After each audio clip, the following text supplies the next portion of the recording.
KidMissing TV. This is our first anniversary, which makes me very excited. And I want to thank you all for watching this past year. This past year has been a dream come true for me. This episode is entitled Missing in New England. Each of these cases were representative for New England State, although not Rhode Island because there wasn't any.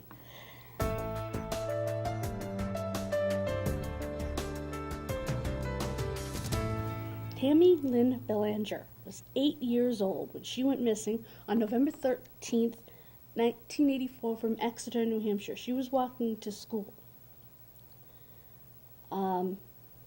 She had to walk by the Phillips Exeter Academy, and police still hope that people who attended the academy will come forward if they saw anything. I assume this academy might have been a college. The street that she was on was called Court Street, and it actually led right through downtown Exeter, and if you kept going, you could go straight out of New Hampshire into Massachusetts from there. So whoever took this little girl could have taken her anywhere from there.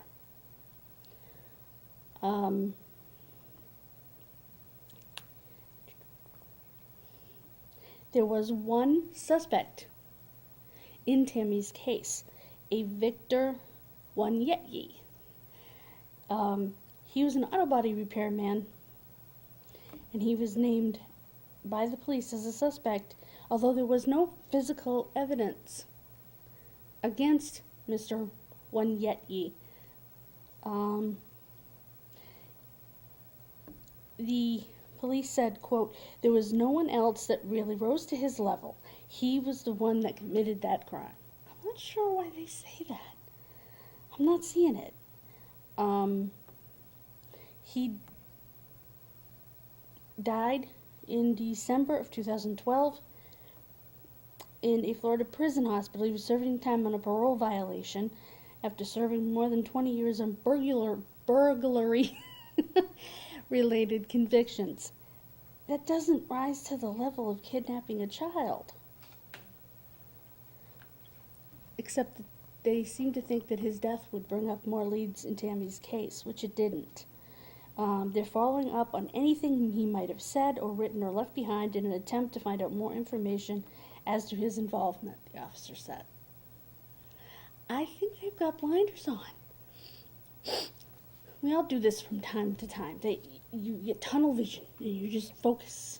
And I think that's what they're doing in this case, and I think it's doing a disservice to Tammy and to her family, because I don't think an auto body repair guy who's a thief necessarily fits the profile of a child kidnapping pedophile. So, just think they're barking up the wrong tree. The phone number for Tammy Belanger is the New Hampshire State Police, 603-271-2663.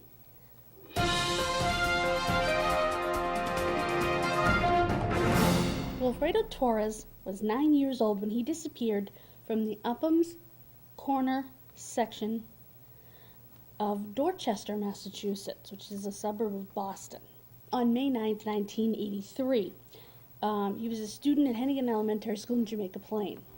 Boston police scoured Upham's Corner looking for this little boy. As a matter of fact, 50 National Guardsmen combed sections of Dorchester and Roxbury on the 16th. The search was finally called off by Police Commissioner Joseph Jordan, and he added the case to the missing persons files. I think the case should have been added to the missing persons files to begin with, but anyway. The only trace of him was a pair of black nylon sneakers that were found during the searches that his mother identified as being Wilfredo's. It was the most intensive police and National Guard search for a missing child since 1977, when the South End girl disappeared and was never found.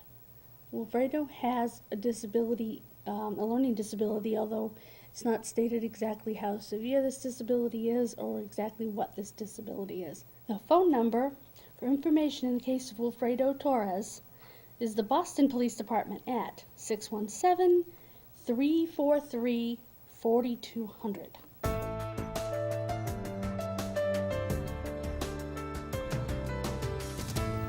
Connie Smith was 10 years old when she vanished from summer camp, Camp Sloan in Salisbury, Connecticut, on July 16, 1952. Connie was from Wyoming. Connie was completely different than the other girls at camp and had trouble getting along. The other girls at camp were kind of New York City slicker girls, and she was a country girl. She rode horses. They rode the subway. And they had fought. After visiting day, which was the day before, and she had seen her mom, and she had gotten a bloody nose. She never told anybody about that. She only went and got an ice pack when she fell on the platform in the tent and hurt her hip. At least that's the story she told. Whether that had to do with the fight or not, who knows?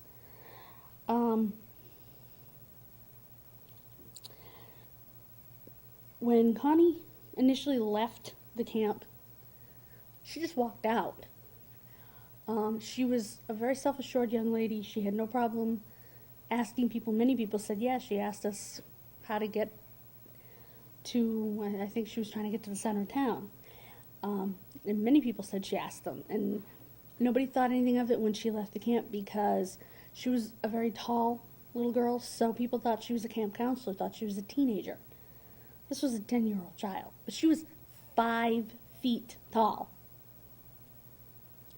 But then, that's not odd considering the fact that her father was about a 6'7" Jolly Green Giant. So, and in fact, this is one of the first cases that ever got national attention because her father actually went on the Art Linkletter show and talked about his daughter's case. It also got so much attention because her grandfather, Nels Smith, was at one time the governor of the great state of Wyoming. So they took it pretty seriously when she disappeared from camp because, uh-oh, this is the governor's granddaughter. The Connecticut State Police were in charge and still are in charge of this investigation. Her father flew in from Wyoming and basically took over. He was there, him and his former wife, in spite of the fact that they were divorced, worked together to try to find their daughter. She died several years later of a heart attack, they say of a broken heart. Because of her daughter's death. Her father, however, lived until 2012, and he was 95 years old, I believe. The only real lead, well, actually there were 2 leads, but one of them was a convict stated that he had murdered her. And it took him from his cell in the penitentiary, and he brought him to where he said he put her, and then he said, well, I enjoyed being out, but no, I didn't really kill her. They also thought maybe gypsies had taken her. Her grandfather went and interviewed gypsies, and that went nowhere. The best lead, in 1958, a young girl's remains were found near Williams, Arizona. Police to this day have not identified this young lady. She's known as Little Miss X. And they went to get Connie's dentals. And compare them to her, and it was an inconclusive comparison. So they would like to compare her DNA. Unfortunately, somehow, authorities don't remember where they buried the remains of Little Miss X. So that can't happen. How do you forget where you buried the remains of a victim? Um,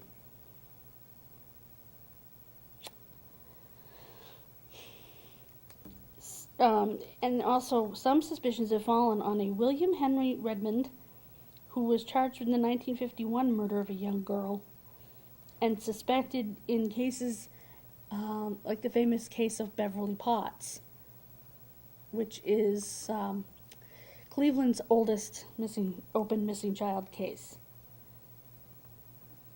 He allegedly confessed to at least 4 murders, but there was no evidence linking him to Connie, and I don't think there's any real evidence linking him to Beverly either.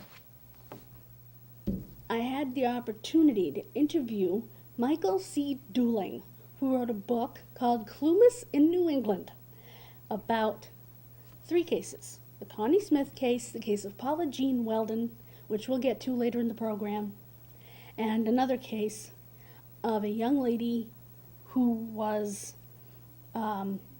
found, but she was found murdered. And he believes there may be some sort of connection between the 3 cases. I read the book. I loved the book.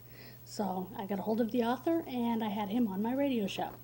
What I'd like to do now is play you a clip of him talking about Connie's case. And later when we're talking about Paula's case, I'll play that clip for you. But that Connie, as I said, disappeared one day, was seen hitchhiking along Route 44 in Connecticut, apparently had an argument with her tent mates at camp, and was heading to the center of Lakeville, Connecticut, which is a very small town, and wanted to make a phone call home, probably. And she was seen by 6 or so people on the way, and then at one intersection she disappeared. The phone number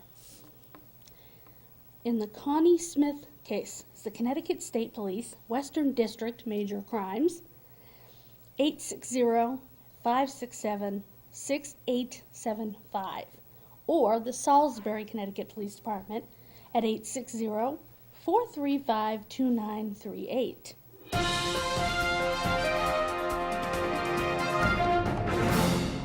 This one here is kind of one of my pet cases.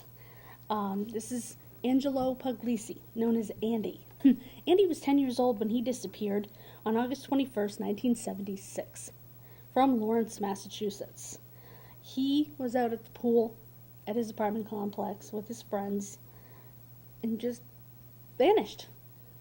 There's a picture I'd like to show you. It's Andy and his baby sister. It's a picture that no one ever saw until after his disappearance because the film was still sitting in his mother's camera and wasn't developed until after. So it's the last picture his baby sister has of her brother and herself. Kind of sad, actually. This case has 2 main suspects, both of whom, just stomach-churning individuals. Charles Pierce was a resident of Haverhill, and he's long been considered a prime suspect, as has Wayne Chapman. Pierce was a pedophile who was abducting and doing horrible things to children during that time period, but his focus seemed to be on females. Chapman, on the other hand, was arrested in Waterloo, New York on August 27th, 1976, 6 days after Andy disappeared, for the rape of 2 boys that were raped in the woods right next to the pool where Andy disappeared. That makes him a much better suspect as far as I'm concerned. In his car, things that were discovered were disturbing, to say the least. They found a cache of kiddie porn, rope, tape, handcuffs, a fake police badge, a starter's pistol. That's just scary.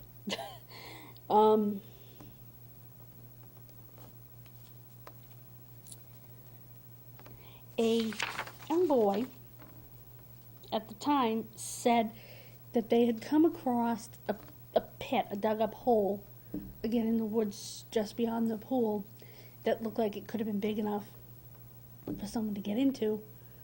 And when they brought the police back there, the hole had been filled in, and when the police dug it up, there was nothing there. So they weren't sure if something was ever there or not. They excavated the area again in 1999 and still found nothing. I want to give you a little bit of a timeline, kind of go through it fast, because there's no need to dwell on each little thing.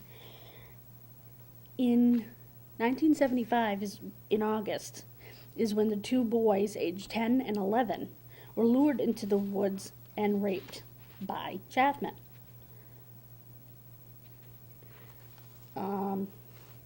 Chapman was charged with sodomizing several children in a 4-H club in Providence, Rhode Island as well.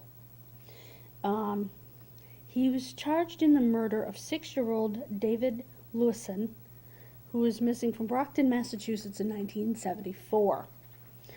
When police initially searched the Brockton area for the boy, they never found him, so they weren't able to pursue the case, because they didn't pursue cases without bodies back then. In October of 1976 is when he was publicly named as a suspect in Andy's case. In November, Governor Dukakis signed a warrant for extradition for Wayne W. Chapman from Rhode Island to Massachusetts in the rape of the 2 Lawrence boys. And the Bristol County grand jury indicted him on these counts. He was found guilty in September of 1977 of these charges. He was sentenced to 15 to 30 years at the MCI Center, Cedar Junction, which is the Massachusetts Correctional Institution. In 1978, he is civilly committed to the Massachusetts Treatment Center for the Sexually Dangerous for a term of 1 day to life. I'll try to explain this. The Massachusetts Center for the Sexually Dangerous is part of the Bridgewater State Hospital.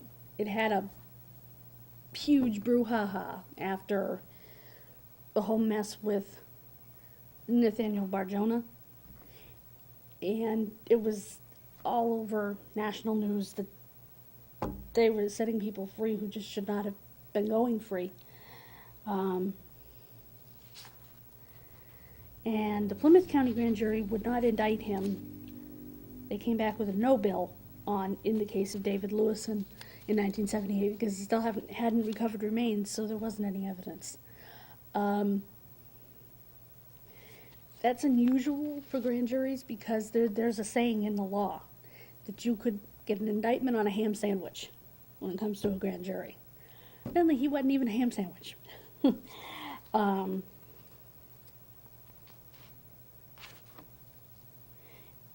Now, for some reason, in January of 1979, they sent Andy's dental records to Chicago to be compared to the bodies found underneath John Wayne Gacy's home. I think that was a bit of a stretch. Most of Gacy's victims, first of all, were a little older than Andy. I think his youngest victims were 14, 15. But also, how would Gacy have ever gotten a hold of him? I don't know that he ever went further than Illinois and Iowa.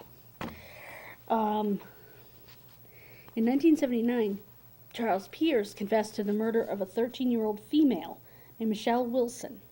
He's named as a suspect in the disappearance of Janice Pocket from Tolan, Connecticut, that we spoke about in an earlier show. And he's implicated in the murder of several other children in Connecticut. Again, all female in his case. Finally, in February of 1980, David Lewison's body is found in the basement of a Brockton home.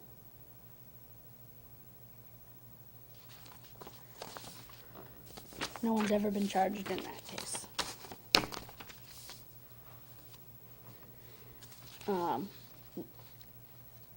Again, in that same year, the Lawrence police interrogate, which is probably the wrong word, but that's what they said, a 10-year-old boy who claims to have witnessed Andy's abduction 6 years earlier when the boy was 4 years old. I think they interviewed him. I don't think he interrogated a 10-year-old.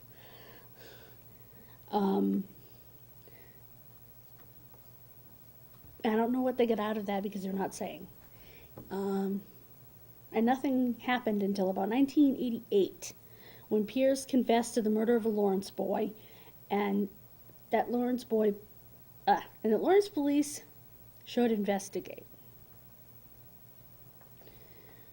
Lawrence police do not question Charles Pierce.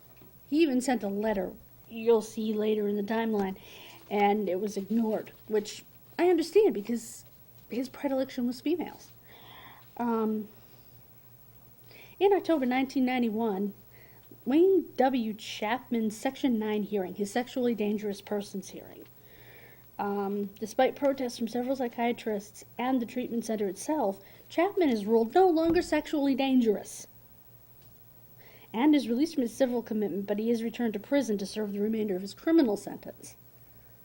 No longer sexually dangerous? Okay, I'm sorry, that doesn't make any sense to me at all. Melanie came up with the letter that Pierce had written confessing to the murder of a little boy in Lawrence. Again, I think Pierce was blowing smoke. In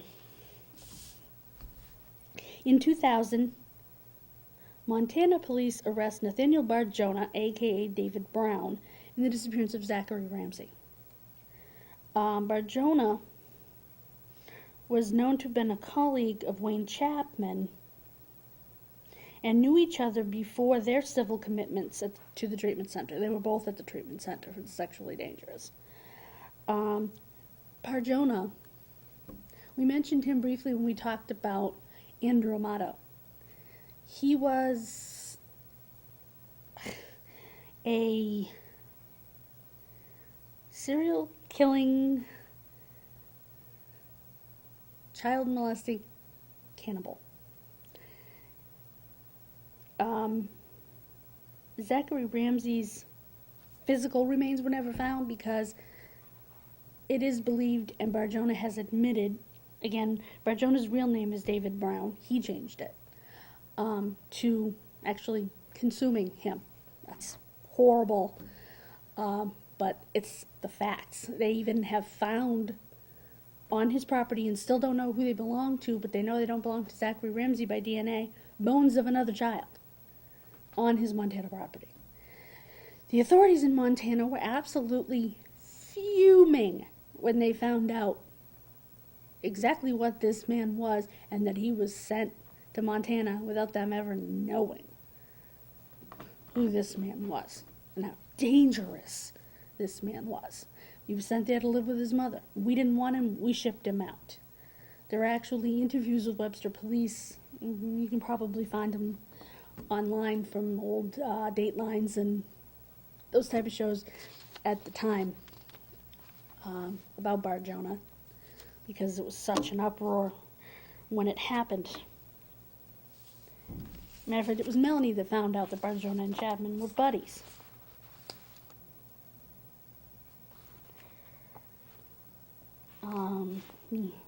Barjona was convicted of some pretty horrible crimes.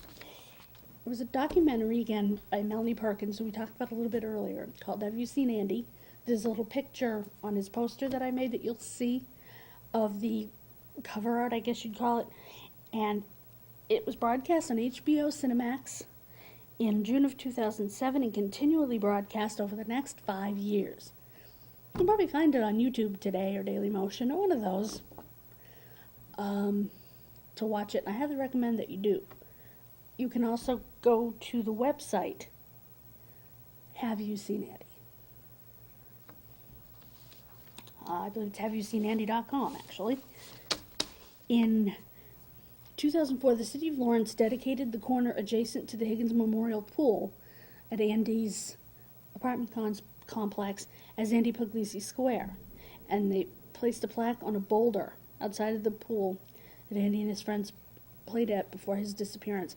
Unfortunately, I don't have a picture of this. I looked everywhere for a picture of this. The only memorial ever honoring Andy was in August of 2006 when his family held a candlelight vigil at St. Patrick's Church in Lawrence.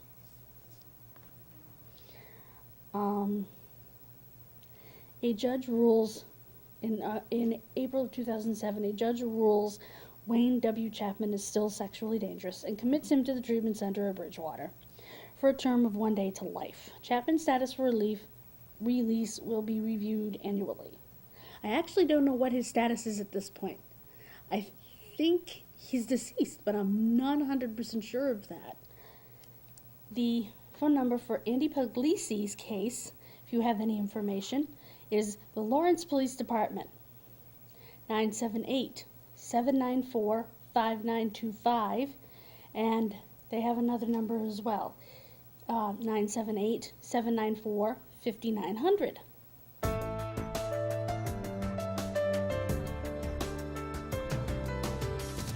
This case is a little more recent. Heidi Dawn Wilbur. Heidi, by the way, in this case is spelled H-E-I-D-E instead of the traditional H-E-I-D-I.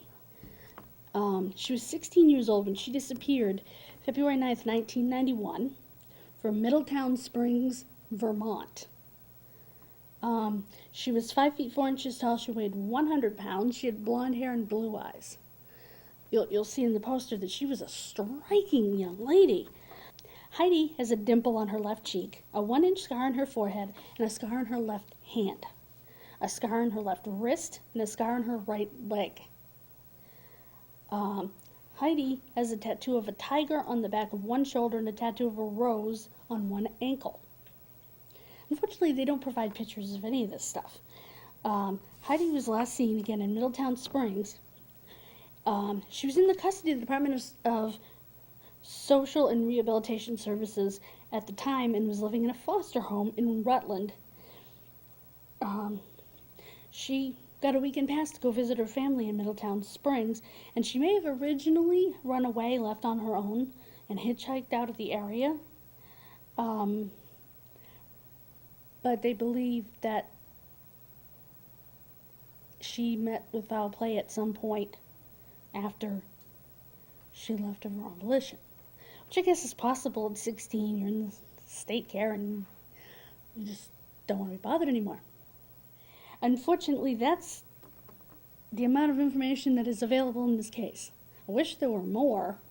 You'd think that, it's sad when we have all this information about a 1976 case and 2 paragraphs, which is mostly a description in a case from 1991. Doesn't make a lot of sense to me, but that's the way the ball sometimes rolls. And in the Heidi Dawn Wilbur case, again, it's the Vermont State Police, but this time it's missing persons at the Shaftesbury Barracks, 802-773-9101.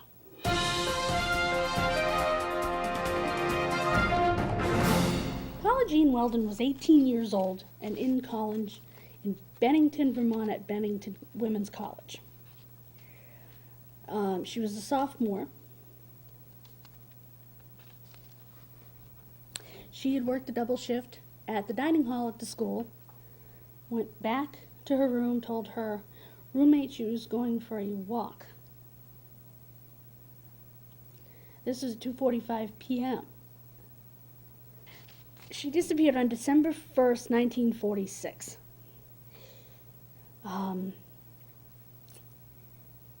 Paula was wearing a distinctive coat with a fur collar, jeans, and lightweight sneakers, which I'm sure if she's somewhere on the long trail, are long since gone.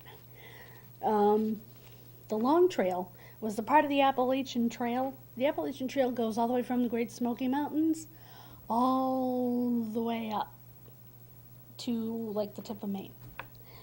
It's one of the longest hiking trails in the country. I believe it's about 1,200 miles, I think is what I've read. I'd like to, at this time, share with you another clip with Michael C. Dooling, this time talking about Paula's case. Paula Weldon was from Connecticut. She was from Stamford, Connecticut, and was a sophomore at Bennington College in Bennington, Vermont. And she decided she wanted to go out and explore the long trail which runs from the Massachusetts border up to the Canadian border. And I believe she probably just wanted to explore it to see where it was, and because she was a hiker and would want to go there again in the future with her friends. It should be noted that it was a very cold day, but there was no snow on the ground, so there were no tracks to follow.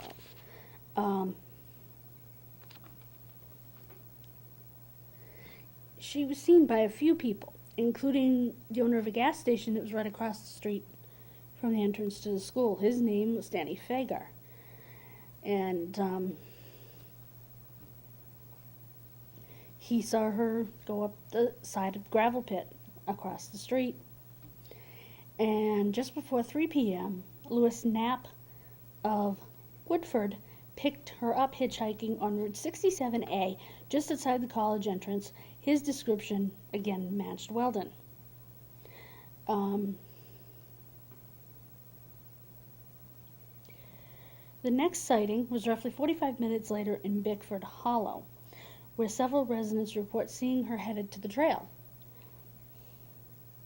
Nobody believes she was actually going to hike the trail, but she just wanted to scout it out to hike with her friends later. That was the prevailing thought at the time, because it was so cold and she wasn't wearing shoes for hiking or anything like that. Her father arrived in Bennington and immediately organized a large group of volunteers. In fact, they closed the school so the other students could volunteer, and there was such a mess of disorganization and who was supposed to do what that the other college students were a little frustrated, as was her father. By the next evening, the college students had, again, like I said, become frustrated, and Weldon's father and the president of the university, President Jones, talked about it, and there wasn't a lot that they could do because Vermont at the time didn't have state police. This is actually the case that caused the Vermont State Police to come to be. Nothing really came of the case until 1955, when a lumberjack who'd been in Bickford Hollow near the Long Trail when she disappeared said he followed a girl, fitting her description, into the woods, and more importantly, he told friends that he knew where her body was buried. After interest in Paula's case, the man had been extensively questioned, and he admitted he'd been joking and had no knowledge of Paula or her whereabouts. That's not funny. For his part, the current director of the Vermont State Police, James W. Baker, has no particular theory on Paula's disappearance, saying that, quote, "Since I wasn't directly involved, I can't speculate on the case. However, one thing he can say definitively is the Vermont State Police came into existence because of Paula. And since their inception in 1947, they have been responsible by statute for all wilderness searches and rescue missions." Paula's father actually got the Vermont State Police created out of Paula's case because they weren't, there was so much confusion. Nobody knew who was supposed to be doing what, because all they had were, I guess, game wardens and a few local cops that just weren't prepared for a search of this magnitude. And her father, being a wealthy man, said, "We live in Connecticut. Let's bring in the Connecticut State Police." Which is, again, where that author comes in, because his father actually was a Connecticut State policeman who worked Connie's case later, but was also familiar with all of this, and that's what got this author started on this.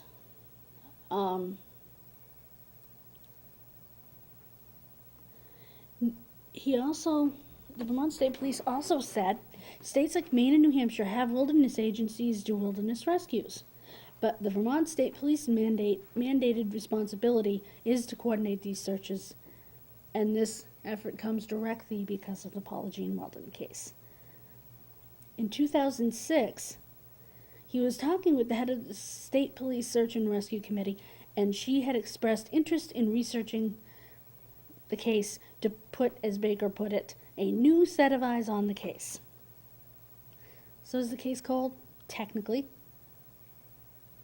But they're not giving up. I think it's great that they reopened the case in 2006, 60 years after her disappearance. If you have any information in the Paula Jean Weldon case, the Vermont State Police, 802-241-5355 is the number to call.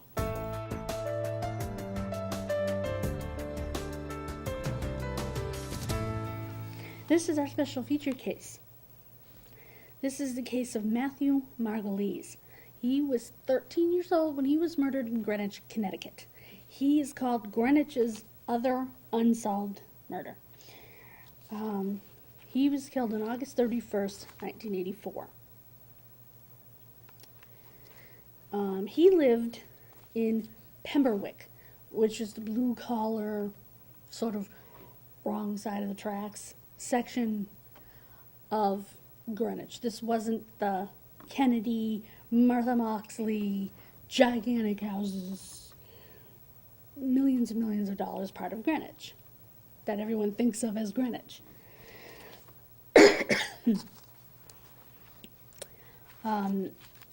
He used to routinely go fishing off a bridge. It was sounds like a very woodsy sort of area. They had rivers and bridges over rivers, and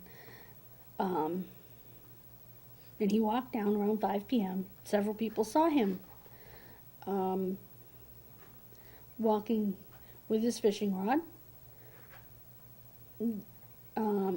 making his way up and down the river from Conley Avenue Bridge to the falls, down by the mill to go fishing around 5 p.m.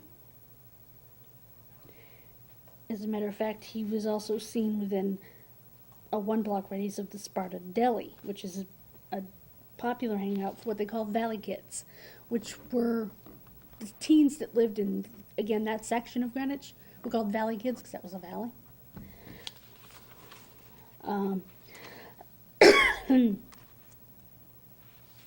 About 5:30, a young woman saw Matthew walking down Conley next to the deli.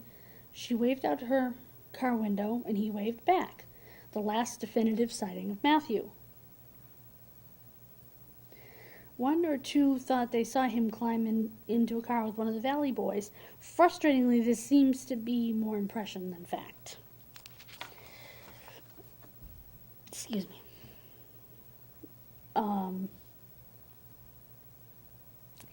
On September 5th, Fred Lambert, a volunteer fireman who actually came home from his vacation early to help in the search, located Matthew's body. Matthew's mother had climbed up, or partway up this hill, and could smell this horrible smell. It just didn't go any further. Glad she didn't. And the police are over here, and he's over here. And he stops, leans against a tree, and looks over and sees a little shoe sticking out. He was a father of young children himself at the time, and he just, oh my God. Over here, guys, he's here. He was deflated and devastated when he found him. A criminal profile of John Douglas was actually brought in. And I have a kind of a special connection to John Douglas because he actually wrote to me on my Facebook. He became my friend on there, and he wrote to me about what I do with the missing and stuff, and he was very nice, and he told me to keep up the good work and that I do a wonderful thing, and I was just so flattered to have someone in his position, say that to me. He said the killer was a white male, familiar with Matthew and his fishing routine. He was also a classic loser with poor self-image, perhaps unkempt and overweight with a drinking problem. a drinking or drug problem. And it was chillingly clear that the killer knew the terrain.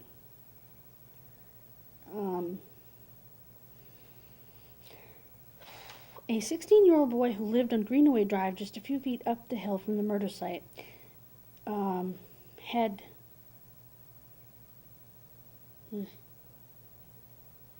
was a suspect from the beginning. He had harassed Matthew repeatedly and pulled a knife on another boy. Most interestingly, however, he stalked and abducted a 13-year-old that very summer, luring him to a vacant apartment with the promise of soda. The victim's name was Jeff Payne. Greenwich Magazine found him, almost accidentally, and he agreed to talk publicly for the first time about the incident he feared would claim his life. To this day, it still haunts me, he said over coffee. Not really for me, but for what happened to Matt, because I think if he'd finished me off that day, Matt might still be alive. Jeff was at the playground at Hamilton Avenue School the morning that this incident happened. The boy picked him up and was going to take him for a soda. He said, wait a minute, deli's that way. He said, no, we're going to the apartment my father's fixing up. I got a cooler there, sodas for the work. And so they went, and this boy tortured him. He slammed his head into the floor after he was thrown headfirst onto the bathroom tile. They called the suspect Perry, because they're not giving out his name, which is fine.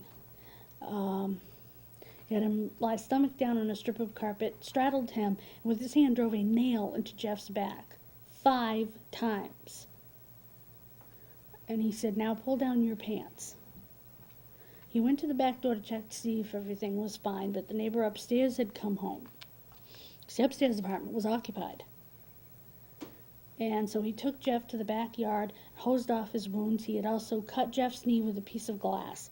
Jeff says the scar is still visible, and rode with Jeff back to Pemberwick. Perry waited to hear Jeff tell his mother he was safely home, as he'd carefully instructed him to do, and then he rode off in the direction of Greenaway Drive. When Perry was gone, Jeff broke down in tears and told his mother what had happened. His mother, Elizabeth, immediately took him to the hospital. Police were called, took Polaroids.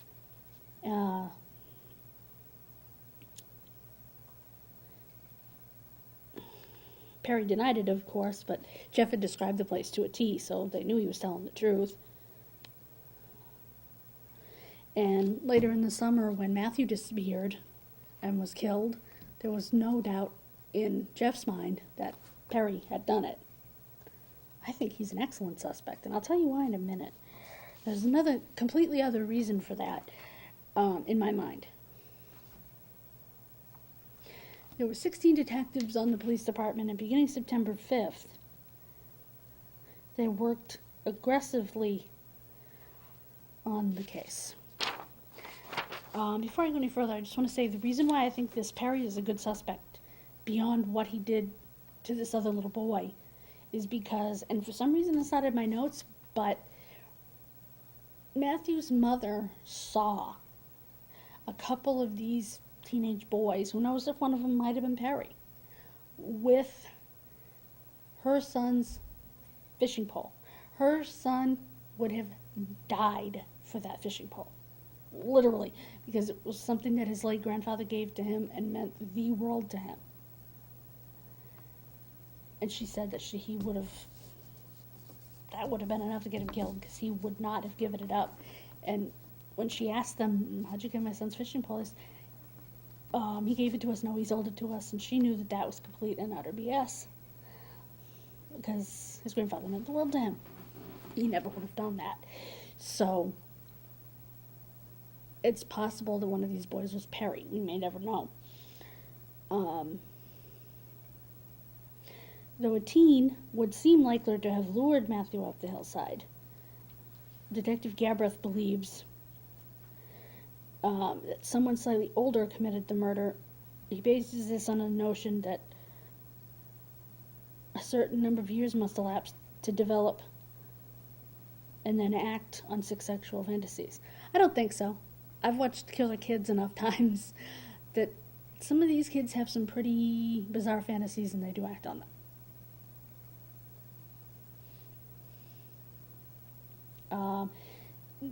Matthew was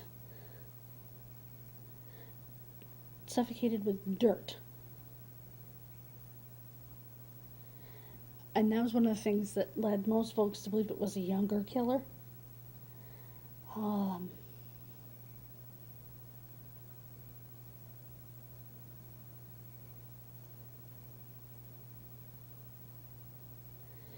Interestingly, a man just before Christmas of that year came forward with a nagging memory. Under hypnosis, he recalled driving up Pemberwick Road and passing a boy carrying a fishing pole, followed by an older, dumpy-looking boy with black hair who may have emerged from an older model green Chevy parked at the roadside. This description matches that of Perry. The time was between 5:30 and 6. Now, Perry was supposedly working at a fast food restaurant at the time, but it says he didn't leave for a few minutes. Then there was the competing story of the red pickup. I don't put much stock in that one because I think Perry did it. You know, call it tunnel vision if you will, but I think he's the best suspect.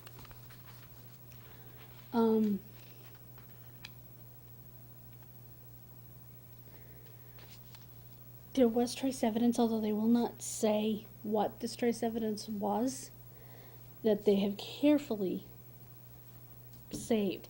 And in fact, by 2002, DNA testing had eliminated several suspects. Again, they won't say which ones. I'd love to know if Perry's one of them.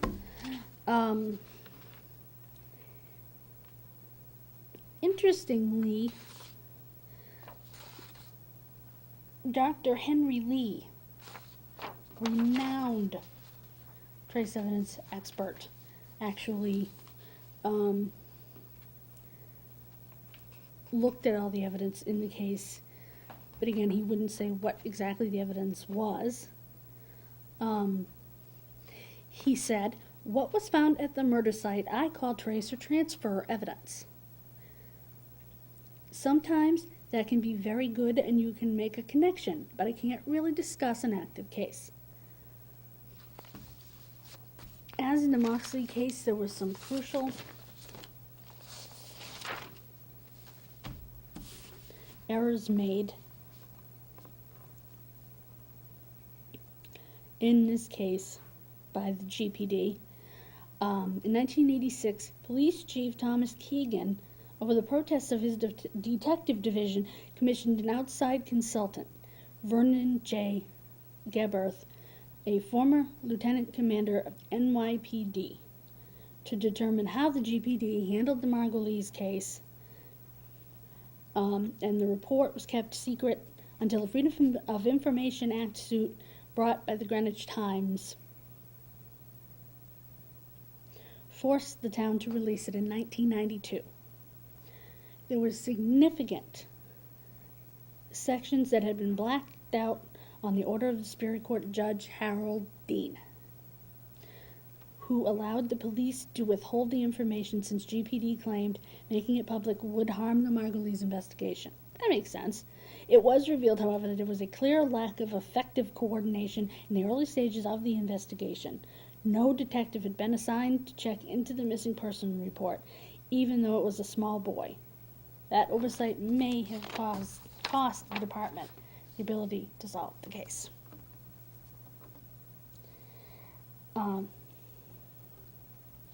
Matthew never lived to see his mother happily remarried or to see his sister married and have children of her own. His mother fondly remembers that he was just getting interested in girls and began paying a little more attention to his appearance. Marion smiles when she remembers how she would catch the prepubescent preening in front of a mirror. What wonderful last memories to have of your child. They shouldn't be your last memories of your child, but what wonderful last memories to have. If you have any information in the murder of Matthew Margulies, it's the Greenwich, Connecticut Police Department at 203-622-8004. Thank you for joining us. As I said at the beginning, this is our first anniversary. I want to thank everybody that's been involved in this and made this possible, from Pat to the cable committee, the town, my parents, and all the people who have encouraged me along the way these past 10 years to do what I do. This really, truly, as I said at the beginning of the program, has been a dream come true for me, and I hope to continue it for a long time. And I want to thank you for watching. I've had so many people come up to me, more people than I ever could have imagined, come up to me in Walmart, in Hannaford's, wherever, and say, I saw your show. Really? And that's pretty cool. And that means somebody's watching. And, you know, the late great Robert Stack used to say, you could hold the key to solve a mystery, and you could.